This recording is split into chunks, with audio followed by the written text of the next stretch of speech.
आप देख रहे हैं MKA टीवी न्यूज़। तो वहां पर जाने के बाद आप अपना आईडी कार्ड दिखाएंगे।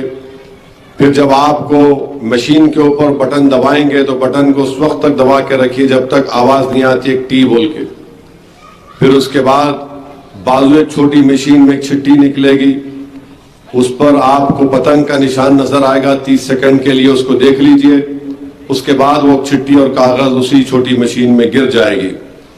तीसरी बात यह है कि बहुत से लोग मुझे बता रहे हैं कि बाज़ हजरात ये फैसला करने जा रहे हैं कि हम 13 तारीख के दिन हम फार्म हाउस को जाएंगे और वहां पर जाकर मस्ती करेंगे।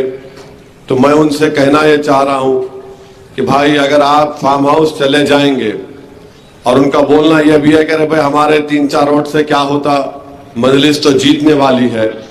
मैं उनसे ये अर्ज करना चाह रहा हूं, और जो लोग ये भी फैसला कर रहे हैं कि भाई हफ्ते के दिन 11 तारीख है और 11 के दिन 5 बजे इंतखाबी मुहिम का अख्ताम होगा, 12 को इतवार है और 13 को पीर है, तो हम 3 दिन की छुट्टी मनाएंगे। मेरे भाई यकीनन मजलिस की कामयाबी हैदराबाद पार्लिमानी हल्के से होगी इंशाअल्लाह ताला।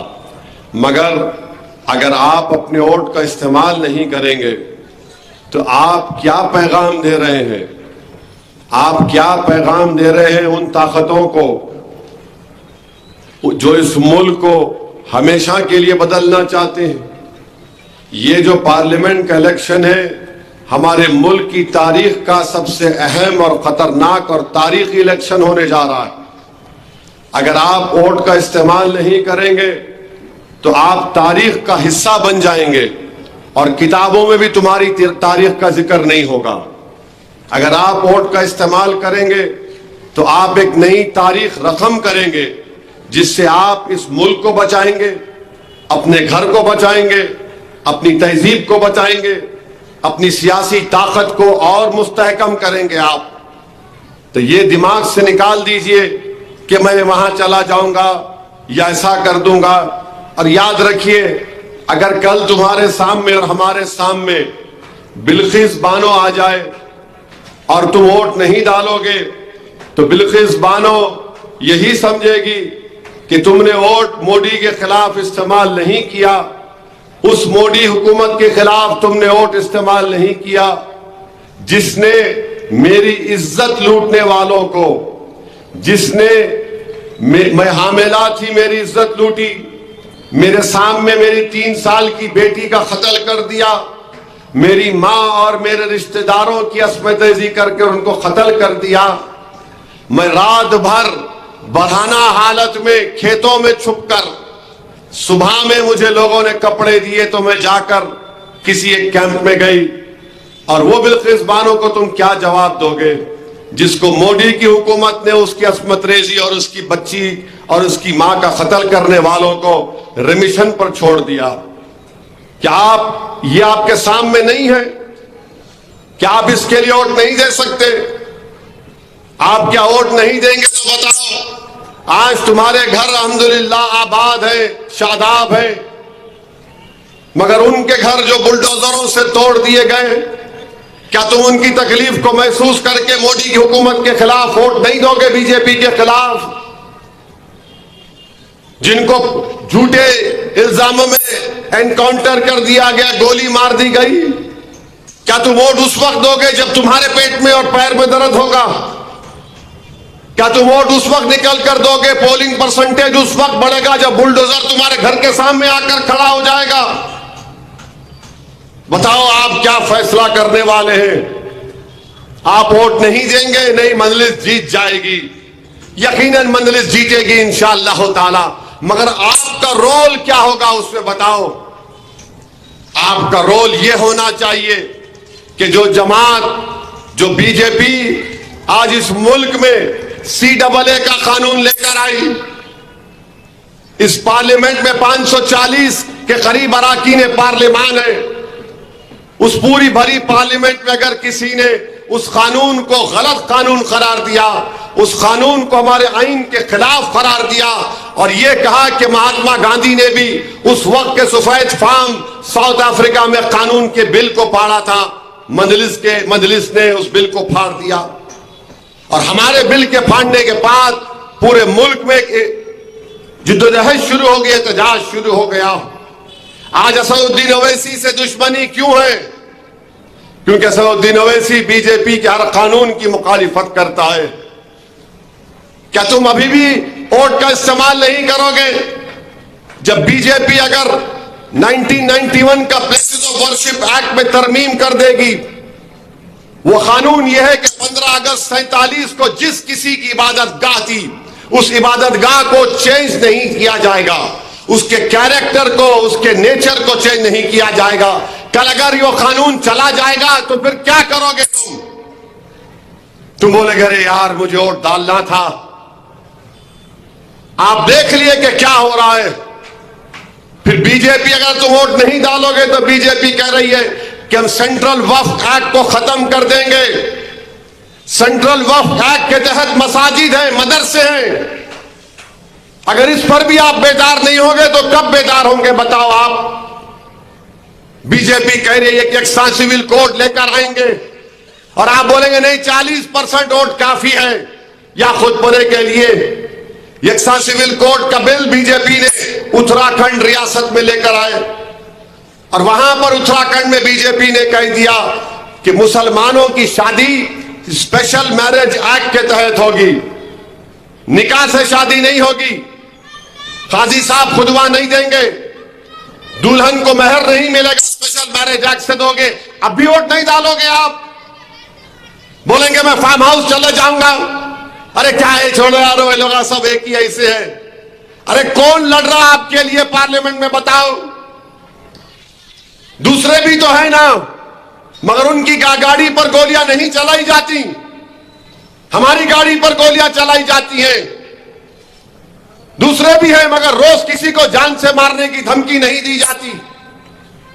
मेरे अजीज दोस्तों और बुजुर्गों, सुना नहीं आपने कि मुल्क के वजीर आजम ने क्या कह दिया? उन्होंने कह दिया कि भारत की मुस्लिम अक़लियत घुसपैठी है, घुसपैठी है।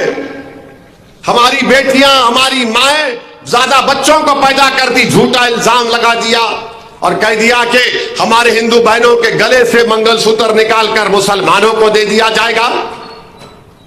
अब भी बेदार नहीं होंगे आप? नहीं 4 वोट नहीं पड़े तो क्या होता, मेरी जमात तो जीतेगी, मैं दुआ कर दूंगा रात में उसके लिए। तुम उस पर भी नहीं उठोगे कि मोदी कह रहा है जिहादी। किसको कह रहा है मोदी जिहादी? मोदी जिहादी किसको कह रहा है बताओ? इशारा असदुद्दीन ओवैसी की तरफ है। मगर आप बेदार नहीं होंगे क्या? आप बेदार कब होंगे फिर? क्या जब शोर क़यामत होगा, जब सूर फूंका जाएगा, जब बेदार होंगे आप? अरे खुदा की कुदरत पुकार पुकार कर कह रही है, अगर आपके पास एक जिंदा दिल है, जो आपके पास है, सोचने समझने की सलाहियत आपके पास है, तो कह रही है कि देखो ये जो बीजेपी की उम्मीदवार है वो एक इबादतगाह की तरफ तीर फेंकने का इशारा कर रही है। उस पर भी बेदार नहीं होंगे आप? नहीं 40% वोट परसेंटेज काफी है मेरा। अरे मेरे लिए नहीं, अपने लिए बेदार हो जाओ। मैं अहम नहीं हूं, आपका मुस्तकबिल अहम है, वतन अहम है, हैदराबाद अहम है, हैदराबाद का चैन सुकून अमन अहम है, इबादत गाहें अहम है, हमारी तहजीब अहम है, हमारी शनाख्त अहम है, हमारा वजूद बाकी नहीं रहेगा। फिर कब उठोगे तुम? मेरे अजीज दोस्तों और बुजुर्गों, ये उठने का वक्त है। सब चीजों को बाजू रखिए। सिर्फ हैदराबाद से मजलिस को कामयाब नहीं करना है, बल्कि इन तमाम चीजों पर नजर रखकर वोट देना है मजलिस के लिए। हिजाब का खतरा है। बीजेपी के उम्मीदवार कहती है कि हिजाब क्यों? हिजाब को रोक दिया जा रहा है। मेरे अजीज दोस्तों और बुजुर्गों, मेरी आपसे दवन गुजारिश है कि कोताही मत करिए, अपने वोट का इस्तेमाल करिए। और वजीर आजम ने जो भाषण दिया है, तकरीर की है, इतने लोगों को तकलीफ है, क्या वो रिकॉर्डिंग प्ले कर सकते? लगाओ, सुनो जरा क्या बोले, सुनो नरेंद्र मोदी। क्योंकि मैं जब तकरीर में कह रहा हूं तो मजलिस के मुखालिफिन बोल रहे हैं, शुरू हो गए जज्बात में लेकर आ रहे। अरे तुम बहरे होंगे, तुम अपना जमीर बेच दिए होंगे बीजेपी के दफ्तर पर, मगर अगर कोई वजीर आजम इस तरह से 130 करोड़ जनता का वजीर आजम, अवाम का वजीर आजम ये कह रहा, लगाओ मियां लगाओ, सुनाओ। और पहले जब उनकी सरकार थी उन्होंने कहा था कि देश की संपत्ति का पहला अधिकार मुसलमानों का है। इसका मतलब ये संपत्ति इकट्ठी करके किसको बांटेंगे? जिनके ज्यादा बच्चे हैं उनको बांटेंगे, घुसपैठियों को बांटेंगे। क्या आपकी मेहनत की कमाई का पैसा घुसपैठियों को दिया जाएगा? ये कांग्रेस का मैनिफेस्टो कह रहा है कि माता और बहनों का सोने का हिसाब करेंगे, उसकी जड़ती करेंगे, जानकारी लेंगे और फिर उस संपत्ति को बांट देंगे और उनको बांटेंगे जिनको मनमोहन सिंह जी की सरकार ने कहा था कि संपत्ति का पहला अधिकार मुसलमानों का है। भाइयों बहनों, ये अरबन नक्सल की सोच, मेरी माताओं बहनों, ये आपका मंगल सूत्र भी बचने नहीं देंगे, यहां तक जाएंगे मैं कहने गया। अब ये सुन लिया आपने, ये इनकी आवाज है, मेरी आवाज नहीं है। ये कोई एआई टेक्नोलॉजी से आवाज नहीं बन रही है, ओरिजिनल आवाज है। नरेंद्र मोदी कह रहे हैं कि हम घुसपैठी है। कल अगर CAA NPR NRC होगा तो घुसपैठी के नाम पर लिस्ट लगा दी जाएगी। आपको इस इलेक्शन में अपना वोट का पूरा इस्तेमाल करना है। आप बताइए, आप घुसपैठी हैं? आप लोग, आप घुसपैठी हैं? आप लोग, आप इस भाई शहर, इस मुल्क के अव्वल दर्जे के शहरी है नहीं आप लोग क्या हम पाकिस्तान से आए, बर्मा से आए, अफगानिस्तान से आए, श्रीलंका से आए, कहां से आए? हम यहीं के हैं। वजीर आजम बोल रहे घुसपैठी और बोल रहे कि हिंदू बहनों के गले से मंगलसूत्र उतार कर हमको दिया जाएगा। नरेंद्र मोदी, हम गरीब जरूर हैं मगर हम गयूर भी हैं। हम किसी से गले का छीन कर अपने घर में अपना चिराग नहीं जलाते, बल्कि हम अपना घर जलाकर किसी का घर रोशन करने वालों का नाम हैदराबाद के गयूर पार्लिमानी हल्का में रहने वालों का नाम है। आप बोल रहे एक वजीर आजम की जबान है, ये एक वजीर आजम की जबान है। 17 करोड़ मुस्लिम अकलियत को कह रहा है घुसपैठी, कह रहा है कि बच्चे बहुत पैदा करते। नरेंद्र मोदी, आपके 6 भाई हैं, आपके पप्पा ने 6 पैदा किए, अमित शाह के पप्पा ने 6 बेटियां पैदा की, गोलवालकर के पप्पा ने 11 पैदा किए और असदुद्दीन ओवैसी ने 6 पैदा किए। अल्लाह के फजल करम से अल्हम्दुलिल्लाह। मगर यह बोलना कि मुस्लिम औरतें ज्यादा बच्चे पैदा कर रहे, TFR रेट मुस्लिम औरतों का गिरा है, मगर डर पैदा करने के लिए हिंदू भाइयों बहनों में कि इनका पॉपुलेशन आगे बढ़ जाएगा। अरे बेदार हो मेरे भाई, वोट डालो, पोलिंग परसेंटेज बढ़ाओ, अपना जवाब दो, सीखो उन गुजरात के उन राजपूतों से कि मोदी का कैबिनेट का एक मंत्री है, उसका नाम रूपाला है। रूपाला ने तकरीर में गुजरात के राजपूतों के बारे में कुछ बकवास बक दी। 1 लाख का उन्होंने जुलूस निकाला और तय किया कि हम बीजेपी का, मोदी का साथ नहीं देंगे, हमारे जज्बात को ठेस पहुंचाई गई। वो देखकर उत्तर प्रदेश का राजपूत, राजस्थान का राजपूत बोल रहा है कि हमारे जज्बात को ठेस पहुंचाई। और हम क्या कर रहे हैं? ये वजीर आजम तौहीन पे तौहीन कर रहा है और हम देख रहे हैं, खामोश बैठे हैं। मेरे भाई, आपको हरकत करना पड़ेगा। और हरकत क्या है कि 13 के दिन पतंग के निशान पर बटन दबाना पड़ेगा। कोई हमारी गीरत को ललकार रहा है, हम में हमियत है, इज्जत नफ्स हमारी भी है। अगर ठाकुरों की, राजपूतों को तकलीफ हुई तो हमको भी तकलीफ होना चाहिए। अगर वो मुत्तहदा तौर पर बीजेपी के खिलाफ जा रहे हैं तो क्या आप नहीं जाएंगे? हमने इस मुल्क के लिए क्या क्या नहीं किया, इस मुल्क के लिए हमने कुर्बानियां दी, कल भी दी, आज भी दी और कल भी देते रहेंगे। मगर अगर इस मुल्क का वजीर आजम हमको इस तरह की जबान इस्तेमाल करेगा तो मेरे भाई ये आपकी और हमारी इज्जत नफ्स को ललकार रहा है। वजीर आजम हमारी हमियत को ललकार रहा है, और अगर कोई ललकारता है तो फिर आपको 13 तारीख के दिन मुत्तहदा अपने के कोर्ट का इस्तेमाल करना पड़ेगा। मैं हमारे भारत के उन दलित भाइयों से कहना चाहूंगा, उन बैकवर्ड क्लास के भाई बहनों से कहना चाहूंगा, इस मुल्क के आईन और संविधान से मोहब्बत करने वालों से कहना चाहूंगा, ये मोदी का जो नारा है ना 400 पार, ये 400 पार अगर इसको मिलेंगे तो फिर आईन खत्म हो जाएगा। हमारे दलित भाइयों बहनों, तुम्हारा तहफुजात, तुम्हारा रिजर्वेशन खत्म हो जाएगा। बैकवर्ड क्लास के भाई बहनों, आईन का बेसिक स्ट्रक्चर चला जाएगा। ये 400 पार का मतलब आईन को बदल देना, बेसिक स्ट्रक्चर को बदल देना। 400 पार का मतलब यह सेंट्रल वक्फ कानून को खत्म कर देना। 400 पार का मतलब है यकसा सिविल कोड को नाफिज करना, जिससे हमारी तहजीब तमद्दुन को खत्म करने की कोशिशें की जाएंगी। 400 पार का मतलब यह है कि वो कानून जिसके तहत हर एक की इबादत गाह का तहफ्फुज होगा जो 15 अगस्त 47 को थी। सोचो फिर आप क्या करेंगे। आज आपके पास एक मौका है कि हम 13 तारीख के दिन अपने वोट का इस्तेमाल करें और मजलिस इत्तेहादुल मुस्लिमीन के उम्मीदवार को कामयाब करें।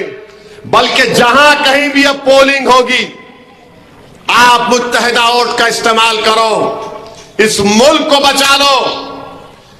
जो हमारी इज्जत को ललकारता है, जो हमारी मां और बहनों की तौहीन करता है, अरे तुम वजीर आजम बनने के लायक नहीं हो नरेंद्र मोदी, और इंशाअल्लाह ताला अल्लाह ने चाहा तो तुम दोबारा इस मुल्क के वजीर आजम नहीं बनोगे। इंशाअल्लाह ताला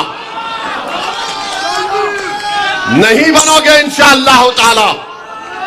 जहां कहीं भी मोदी जा रहे, जहां कहीं भी जा रहे, यही जबान इस्तेमाल कर रहे हैं। Model code of conduct, Modi ने कहा कि no model code of conduct for me it is Modi code of conduct. बस मैं इसके तहत सबको बोलता रहूंगा, जो मन में आया बोलूंगा। रिजर्वेशन खत्म कर देंगे। पूछो जाकर उन गरीब की बच्ची जो मेडिसिन कर रही है, रिजर्वेशन किसको मिला? पूछो जाकर उस ऑटो वाले के बच्चे को जिसको गवर्नमेंट के इंजीनियरिंग कॉलेज में पढ़ रहा है।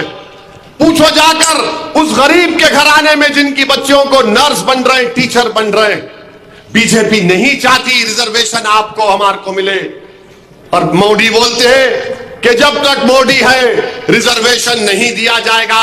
अरे मोदी, ये मुल्क सबका है, तुम नहीं रहोगे, मैं नहीं रहूंगा। इंशाअल्लाह ताला आंध्र प्रदेश, तेलंगाना में मुस्लिम अक़लियत को रिजर्वेशन मिलेगा और जारी रहेगा इंशाअल्लाह ताला। बोल रहे कि नहीं मैं निकाल दूंगा। अरे कौन निकालेगा? मोदी। इंशाअल्लाह ताला इस देश की गरीब जनता तुमको उखाड़ कर फेंक देगी, इख्तिदार तुमको नहीं मिलेगा इंशाअल्लाह ताला। मेरे अजीज दोस्तों और बुजुर्गों, ये बोलते ना कि हिंदू बहनों के गले से सोना की मंगलसूत्र निकाला जा रहा है। मैं हमारे हिंदू बहनों को हाथ जोड़कर अपील कर रहा हूं, मेरी मां, मेरी बहनों, रिजर्व बैंक ऑफ इंडिया का डेटा बोलता है कि मोदी के इस 5 साल में 2019 से 24 में 1 लाख करोड़ का सोना गरीब आवाम, औरतें बैंक में रखा है, गिरवी रखा है। 1 लाख करोड़ का। और सोना जब रखाती है कोई औरत, उसके सीने पर पत्थर होता है, क्योंकि वो सोना उसकी बेटी की शादी के लिए रखती है।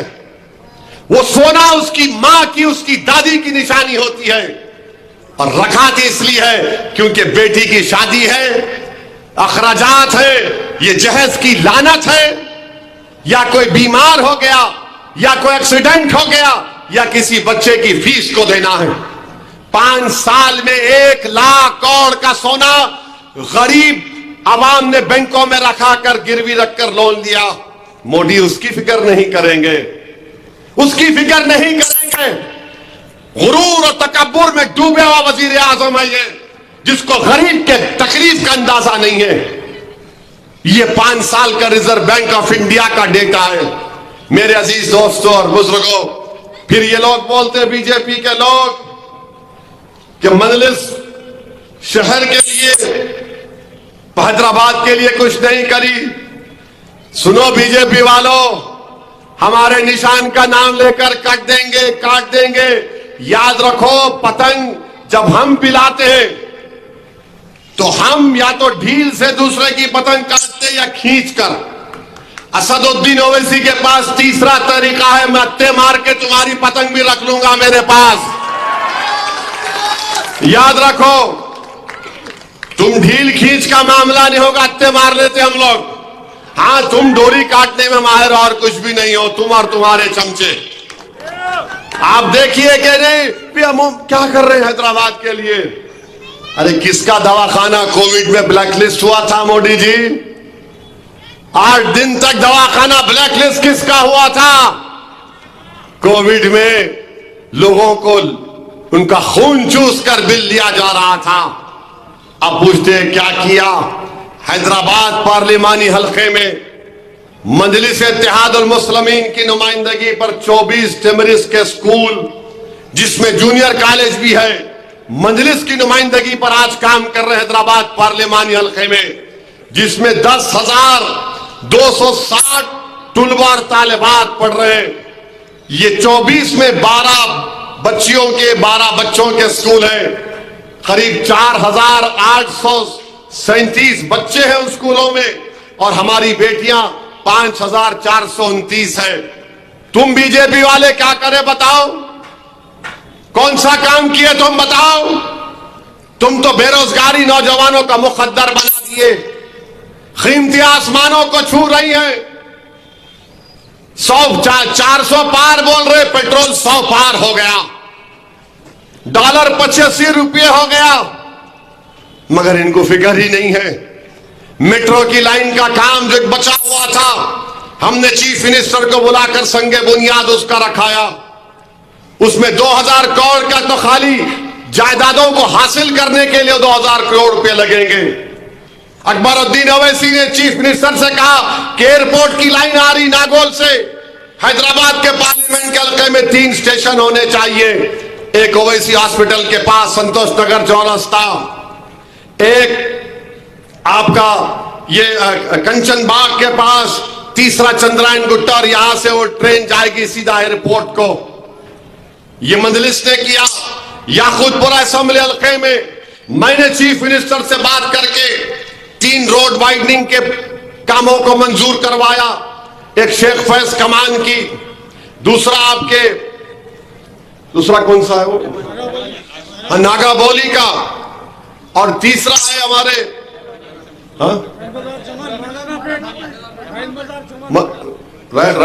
बड़े बाजार से मदरसे रहमानिया तक 300 करोड़ 210 करोड़ रुपए दिए गए, और उसमें 500-600 करोड़ लगेंगे। ये रोड वाइडनिंग का काम मजलिस करा रही है, और होना भी चाहिए। और मैं आपसे वादा कर रहा हूं, जो प्रजा पालना हुआ, उस प्रजा पालना में मजलिस के लोग बैठकर पूरे फॉर्म भरे, दूसरे कोई नहीं दिखे, बालखां कोई नहीं दिखे, मजलिस के लोग थे। इंशाअल्लाह ताला इलेक्शन के बाद वो 200 यूनिट का इलेक्ट्रिसिटी, 500 का सिलेंडर, व्हाइट रेशन कार्ड, घर, पेंशन पूरे मंजूर करवाएंगे मजलिस। मेरे अजीज दोस्तों और बुजुर्गों, अमित शाह आए थे, मोदी आए थे, वो क्या बोले, गले से मंगलसूत्र निकालेंगे। तो एक हमारे हैदराबाद के मजाया शायर थे, उनका नाम मोइन बंबू था, है अभी माशाल्लाह। तो मोइन बंबू किस पे बोले वक्त तय करना, मेरे से नहीं पूछना।